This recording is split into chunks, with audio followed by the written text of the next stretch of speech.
Justice, equity and good कॉन्शन्स म्हणजेच न्याय, समानता आणि सदसद विवेक हे कधी वापरले जाते? नमस्कार, मी आपला वकील मित्र ॲडव्होकेट कैलास नाईक. कायद्याचे म्हणजेच तुमच्या फायद्याचे बोलूया.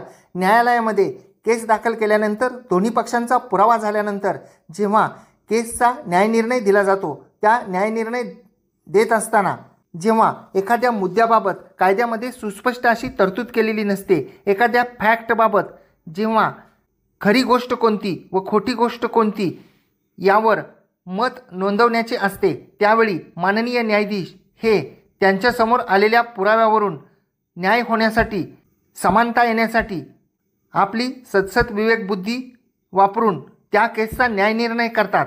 ती गोष्ट निकालपत्रामध्ये नमूद करून न्यायदान करतात. जस्टिस, इक्विटी अँड गुड कॉन्शन्स हे सध्याच्या कायद्याच्या असलेल्या मॉडर्न सोर्समधील महत्त्वाचे भाग आहेत. व्हिडिओ आवडल्यास व्हिडिओला शेअर करा.